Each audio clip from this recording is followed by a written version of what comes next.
हमारे देश को आज़ादी दिलाने के लिए लगभग हर जाति ने संघर्ष किया था और अपना योगदान दिया था। ऐसे ही एक जाति है पासी जाति। इसके उत्थान से लेकर इनके योगदान की पूरी कहानी मैं आपको बताने वाली हूँ इस वीडियो में, इसलिए जुड़े रहिए लास्ट तक मेरे साथ। नमस्कार, मैं हूँ चेतना शर्मा और आप देखना शुरू कर चुके हैं राजस्थान संवाद। तो पासी जाति अवध की एक शासक जाति रही है। पासी जाति के नाम से इतिहास के पन्नों में जो दर्ज है वो ये है कि 11वीं और 12वीं सदी में अवध में बड़े ही शक्तिशाली थे ये लोग। इनका जीवन संघर्षपूर्ण रहा, जिनके किले कस्बे आज भी खंडरों के रूप में देखे जाते हैं। पासी आबादी बाहुल्य क्षेत्र है, उनके अतीत के गौरव को भी दर्शाते हैं, जिनके साक्ष्य हमें मुस्लिम और ब्रिटिश अभिलेखों में मिल सकते हैं। और छठी ईस्वी के बाद देश कई छोटे छोटे राज्यों में बंट गया था और बहुत सारे नए प्रांतीय राजवंशों का उदय हुआ था, जिसके पश्चिम में राजपूत, गुर्जर, सोलंकी, चालुक्य, उसी तरह से उत्तर भारत के अवध प्रांत में राजपासी का उद्भव हुआ। और ये सभी वंश किसी न किसी प्राचीन भारत के शक्तिशाली वंशों से निकले थे, जिनके पराभव के बाद भी उनकी औलादों ने सही समय आने पर अपनी अपनी शक्तियों को पुनर्जीवित करके राजसत्ताएं हासिल की, जिसके लिए वो जाने जाते थे। और उसी वंश के बारे में पता लगाने की कोशिश की गई है, तो इस वीडियो में आपको सब कुछ देखने को मिलने वाला है। पासी भारत की नागवंश जाति है, जिन्होंने उत्तर भारत के अवध में शासन किया। और आज उसी पासी जाति के वंश, नाग और भारशी वंश के बारे में मैं आपको बताने वाली हूँ। तो पुराने समय में पासी देश के राजा कहलाते थे। उनके राजा खीरी हरदोई, उन्नाव और रामकोट, जो बांगर मऊ में आता है, वो थे। इनके राजा उस समय बड़े ही शक्तिशाली थे। 12वीं शताब्दी की बात है, सदी की बात है, जिन्होंने कन्नौज के प्रांत अपनी निष्ठा खत्म करके उनको कर देने से साफ मना कर दिया था। इसके अलावा राजा सातन पासी 12वीं सदी में बहुत बड़े शक्तिशाली राजा बन गए थे। उन्होंने कन्नौज के राजा जयचंद से अपनी निष्ठा को खत्म कर दिया था और वही युद्ध का कारण भी बना। आपको बताऊं कि बांगर मऊ प्राचीन समय में नाग जाति का शासन रहा था वहां, और ये क्षेत्र आज भी पासी बाहुल्य है। 1852 में लंदन में छपे एक आर्टिकल की बात है, जिसमें जिक्र किया गया था कि क्षेत्र के पासी बड़े विद्रोही होते हैं, जो अंग्रेजों को लगातार परेशान करते आ रहे थे। ये बात उनके आदतों को बयान भी करता है कि पासी कभी भी अति सहन नहीं करते थे। वो स्वतंत्र रहना पसंद करते थे और ये परंपरावादी चली आ रही थी प्रवृत्ति के साथ, जिसका बीज सदियों पहले नाग भारशिवों ने बोए थे। और भारतीय पुरातत्व विभाग की माने तो राजा सातन पासी के किले में ये हुई थी। एक मोहर प्राप्त मिली थी जिसमें सिद्धेश्वर लिखा था। अनेकों अनेक शिवलिंग की मूर्तियां भी मिली थी। और भारत में शिव मत की शुरुआत मजबूती से 2वीं या 3वीं ईस्वी में नाग भारशिवों ने की थी। और विद्वानों ने पासी जाति को बौद्ध और शैव मत दोनों कहा है।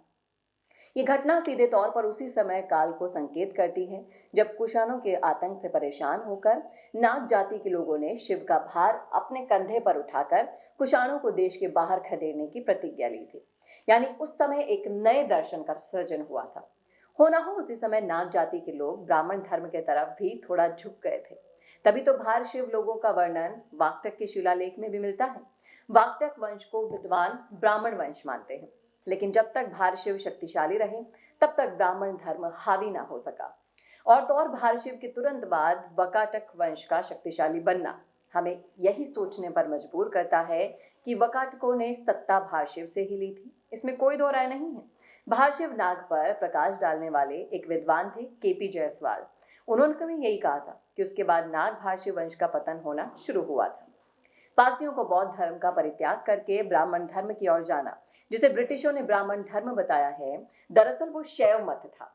क्योंकि ब्रिटिश विद्वानों ने पासी जाति की पूजा पद्धति ब्राह्मणों से नहीं मिलती है, इसका भी उल्लेख किया गया है, जो वास्तव में सच ही है।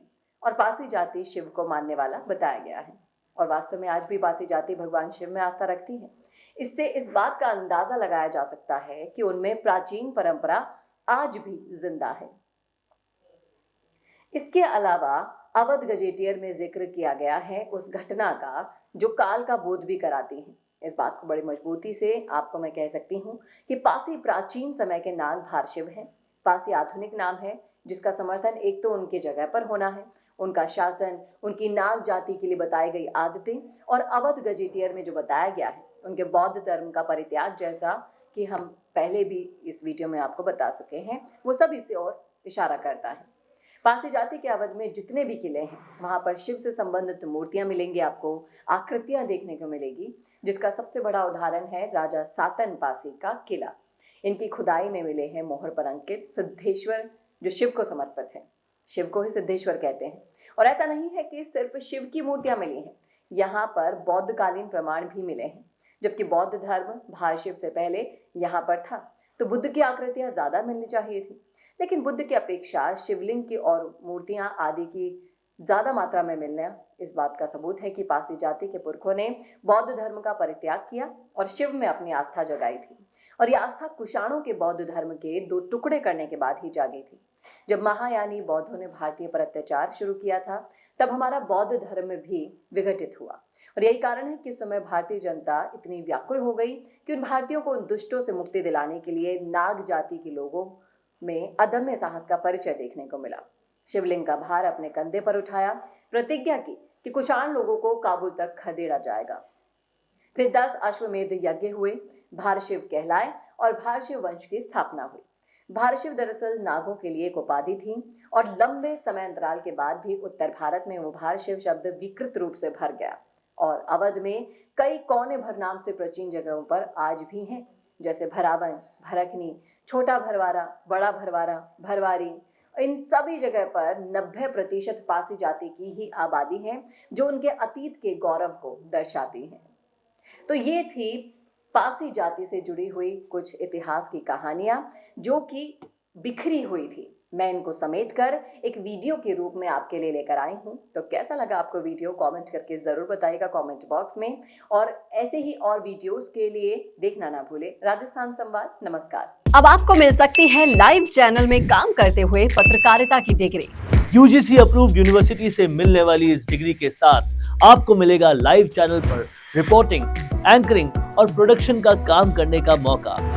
काम करने के साथ सीखना और 70% प्रैक्टिकल और 30% थ्योरी के पैटर्न से सिखाते हुए आपको एक पूरा कोर्स करवाया जाएगा। यही नहीं, यहाँ आपको इंडस्ट्री के हिसाब से ट्रेन करने के लिए आज तक जी न्यूज और कई चैनलों में काम करने वाले लोग लेक्चर्स देंगे। साथ ही परमानेंट फैकल्टीज भी इन चैनल्स और अखबारों में लंबा एक्सपीरियंस ले चुके लोग भी होंगे। इसके साथ ही टीवी, न्यूज़पेपर जैसे ट्रेडिशनल मीडिया की लाइव प्रैक्टिकल ट्रेनिंग के अलावा आपको यहाँ पर डिजिटल मीडिया और डिजिटल मार्केटिंग भी इंडस्ट्री नीड्स के हिसाब से सिखाई जाएगी। तो केवल रटना लिखना नहीं, बल्कि इंडस्ट्री जैसा टैलेंट चाहती है, उसकी प्रैक्टिकल एजुकेशन के साथ कीजिए मास कम्युनिकेशन और जर्नलिज्म या मल्टीमीडिया एंड एनिमेशन की BVOC डिग्री। और प्लेसमेंट असिस्टेंट से लेकर ट्रेडिशनल और डिजिटल मीडिया की सारी इंडस्ट्री ट्रेनिंग विद इंटर्नशिप आपको मिलेगी मिशिगा इंस्टीट्यूट ऑफ मीडिया स्टडीज में।